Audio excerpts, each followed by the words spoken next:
여러분 안녕하십니까? CJB 아침 뉴스입니다. 교육부가 늘봄학교 추진 방안을 발표한 지 이틀 만에 충북교육청이 그동안 준비해온 세부 시행 방안을 발표했습니다. 다음 달 1학기에 도내 100개 초등학교를 우선 시행하고 인력과 공간, 프로그램 준비에 만전을 기한다는 내용입니다. 조상우 기자입니다. 늘봄학교는 초등학교 방과 후 교실과 돌봄을 통합한 단일 체제로 이용 시간이 오후 5시에서 밤 8시까지로 연장되고 학부모가 부담해온 교육 프로그램 비용도 2시간까지는 무료로 전환됩니다. 초등 1학년은 올 2학기부터 도내 253개 모든 초등학교에서 시행되는데 충북교육청은 1학기부터 우선 시행할 100개 초등학교를 선정했습니다. 우선 시행을 신청했지만 제외된 30여 개 학교도 기존의 지원을 계속한다는 방침입니다. 여기에 이제 포함되지 않은 30여 개 학교들은 지속적으로 저희가 이제 예산 지원이나 이런 거는 계속 할 예정이고요. 늘봄학교 운영에 필요한 인력과 공간, 교육 프로그램 준비도 박차를 가하고 있습니다. 우선 인력은 1학기 시행에 필요한 전담 인력 125명을 채용 중이고 2학기부터는 별도의 실무사들을 채용해 학교에 배치할 예정입니다. 교육 프로그램 운영을 위한 외부 강사 인력 풀도 제공합니다. 돌봄 공간은 상당수 학교에서 초등학교 1학년 교실을 활용할 수밖에 없는데 교실을 비워줘야 할 교사들에게는 필요한 지원을 하기로 했습니다. 충북교육청은 늘봄 신청부터 수요 파악까지 한 곳에서 처리할 수 있는 원스톱 플랫폼도 구축해 나가기로 했습니다. 가정통신문 형태의 조사하는 형태가 아니고 이 플랫폼을 통해서 학부형이 직접 접속을 해서 신청하는 형태로 이렇게 바꾸려고 그렇게 준비를 하고 있고요. 정부는 늘봄학교 대상을 내후년까지 모든 초등학생으로 확대하고 교육 프로그램과 운영 공간도 다양화한다는 계획입니다. 국가적 위기인 출산율 쇼크에 대응해 가정의 양육 부담을 덜어주기 위한 조치지만 학교의 업무 부담 가중이나 준비가 다소 미흡한 부분 등 시행착오가 불가피할 거라는 우려도 나오고 있습니다. CJB 조상우입니다. 21대 국회의원의 임기가 끝나가고 있습니다. 이번 21대 국회의원의 공약 이행률은 51%로 절반을 가까스로 넘겼는데요. 3선 이상의 중진이 절반이 넘는 충북의 국회의원들의 성적표 어떨까요? 김세희 기자입니다. 충북 지역의 현역 의원은 8명, 이 가운데 정우택 변재일 의원은 5선, 도종환 이종배 박덕흠 의원은 3선의 중진이 절반이 넘습니다. 하지만 지난해 말 기준 충북 지역 국회의원들의 공약 이행률은 평균 46.9%. 지난 총선 때 내건 공약의 절반 이상을 아직 지키지 않았다는 이야기로 전국 17개 광역시도 가운데 5번째로 낮았습니다. 의원별로 공약 이행률을 살펴보면 정우택 의원이 72%로 가장 높고 변재일 이모선 의원이 그 뒤를 이었습니다. 나머지 의원들은 전국 평균보다 못 미치는 저조한 이행률을 보였습니다. 충북 발전을 위한 주요 공약들 가운데 강내 옥산 농촌 중심지 활성화 사업 유치는 폐기됐고 서충주 신도시와 갈동을 잇는 도로 개설은 보류 상태입니다.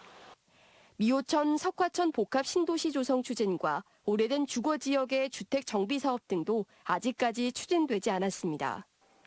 이들을 포함해 보류됐거나 폐기된 공약은 24건, 전체 5.7%를 차지하면서 전국에서 3번째로 높았습니다.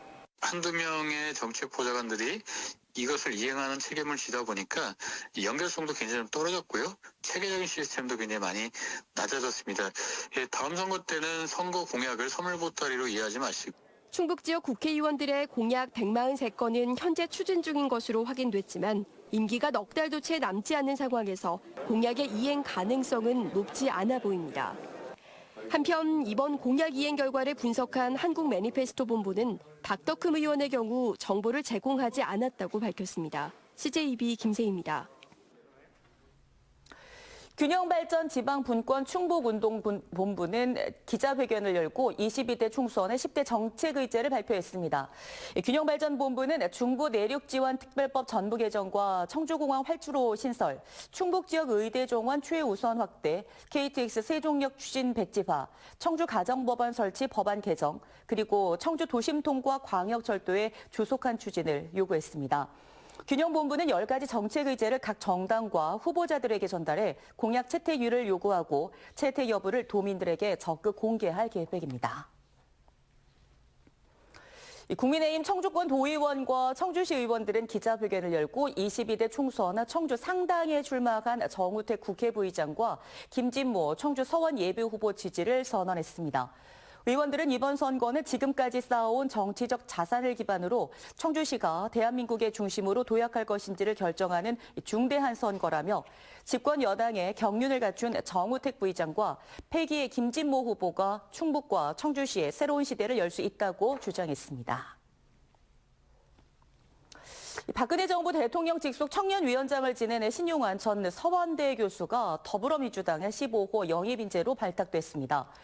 지난 2018년 국민의힘의 전신인 자유한국당을 탈당해 바른미래당 충북지사 후보로 출마했다가 낙선한 신 전 교수는 지난 2022년 4월 국민의힘을 탈당하기 전까지 주로 보수 진영에서 활동해왔습니다. 신 전 교수의 지역구 출마 여부에 따라 민주당 내 공천 경쟁 구도에도 변화가 생길 전망입니다.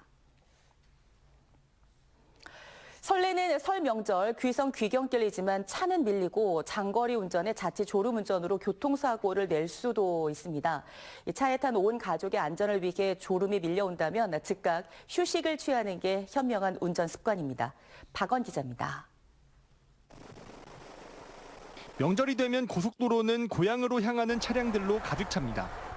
교통체증에 가다 멈췄다 하다 보면 평소보다 졸음이 유독 많이 쏟아지기도 합니다.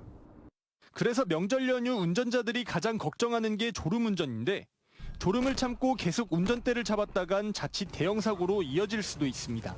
아무래도 좀 차도 많이 막히고 운행 시간 자체가 길어지다 보니까 졸음이 좀 많이 오는데 아무래도 혼자 타고 가면 더 많이 졸리긴 하는데 가족들하고 같이 가면은 좀 도움이 될 것 같네요. 명절 기간 동안 교통사고는 해마다 수백 건씩 발생하는데 설 연휴에는 시작 전날이 평소보다 20% 많게 사고가 나는 것으로 나타났습니다. 퇴근 후 쉬지 않고 귀성길에 오르면 피로가 누적되고 먼 길을 운전하다 보면 집중력이 갈수록 떨어지는 경우가 많기 때문입니다. 졸음운전은 예방이 가장 중요합니다. 우선 졸리면 곧장 휴게소나 쉼터로 향해 차를 세운 뒤 휴식을 취해야 합니다. 바깥으로 나가서 가벼운 스트레칭도 실시하고 마땅히 쉴 곳이 없다면 창문을 내려 맑은 공기로 자주 환기하는 것도 도움됩니다. 충북에서는 최근 5년간 설 연휴 기간 일평균 14.1건의 교통사고가 발생한 바 있습니다. 귀성길 장거리 운행에 앞서 타이어, 공기압 등 차량 상태를 사전 점검하고 무엇보다 장거리 운전이 예상되면 충분한 숙면과 휴식을 취하는 게 필수적입니다. 전좌석 안전벨트 착용은 의무. 항상 출발하기 전 한 번씩 확인하고 정차 상황이 아닌 곳에서 만약 사고가 발생하면 2차 사고를 막기 위해 도로 밖으로 즉각 대피해야 합니다. CJB 박원입니다.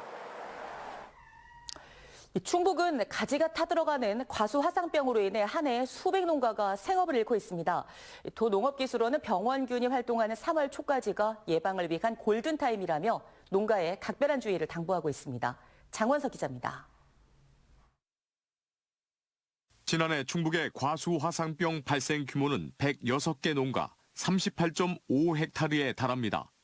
과수 화상병이 처음으로 발생한 지난 2015년부터 지난해까지 갈아엎은 면적만 600헥타르가 넘습니다. 이후 최장 3년간 과일 재배를 하지 못해 정확한 피해액을 산정하기도 어렵습니다. 충북은 지난해 과수 화상병이 도내 북부 지역을 중심으로 증평까지 확산하면서 청주 등 중남부 지역 과수 농민들은 올해 과수 화상병 예방에 안간 힘을 쓰고 있습니다. 화상병이 만약에 묻은 균이 있거나 그런 걸 우리가 전지할 때 그 수액이 다른 나무로 전염되는 거 그거는 늘 걱정이거든요. 우리는 늘 가위를 소독을 해요. 알코올 갖다가. 과수 화상병은 치료제가 없고 매몰 처분만이 대책이어서 과수 구제역으로 불립니다. 나무가 타들어가는 것처럼 보이는 궤양은 나무 표피가 벗겨지거나 함몰되는 증상을 보입니다. 도농업기술원은 과수 화상병 병원균이 월동하는 3월 초까지가 예방을 위한 골든타임이라며 농민들에게 철저한 궤양 제거와 방역 소독을 당부했습니다. 과수화상병은 궤양 형태로 일부 월동을 하게 됩니다. 과수원에서 가지치기를 할 때 궤양을 발견하면 궤양 하단 끝부분부터 40에서 70cm 이상 아래쪽을 절단해 주시면 됩니다. 특히 지난해 12월과 올해 1월 평년보다 1도가량 높아진 평균 기온도 병원균의 월동을 도울 수 있어 우려가 커지고 있습니다. 충청북도 농업기술원은 과수 화상병의 저항 효과가 높은 과수 접붙이기용 대목 개발에 성공해 대량 생산 체계를 구축하면서 올해부터 일선 농가에 공급할 방침입니다. CJB 장원석입니다. 충북도청의 고질적인 주차난 해소를 위해 후생복지관의 기본 설계 디자인이 확정됐습니다. 내년 말까지 447억 원이 투입돼 건립되는 후생복지관은 지하 2층에서 지상 4층까지는 350면 규모의 주차장이, 지상 5, 6층은 구내식당과 부카페 등 편의시설이 들어섭니다. 또 건물 옥상으로 정원을 조성해 도민들에게 개방하고 다음 달 중에는 전 국민 아이디어 공모를 통해 건물 명칭을 확정할 계획입니다. 2023 충주시 일하기 좋은 기업의 현대엘리베이터, 대한하이텍, 신한CS 3개 기업이 선정됐습니다. 조기령 충주시장을 위원장으로 가는 충주시 노사민정협의회는 현대엘리베이터 등 3개 기업을 일하기 좋은 기업으로 선정하고 인증 현판식을 전달해서 개최할 계획입니다.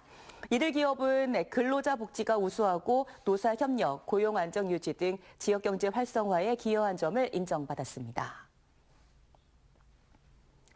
청주시가 정보 격차 해소를 위해 공공 와이파이 확충에 나섭니다. 우선 노년층의 디지털 소외를 줄이기 위해 다음 달까지 경로 땅 102곳에 공공 와이파이를 구축해 시범 운영합니다. 또 다중이용시설 28곳에 이어 올해는 5곳에 추가로 공공 와이파이를 구축합니다. CJB 아침 종합 뉴스를 모두 마칩니다. 고맙습니다.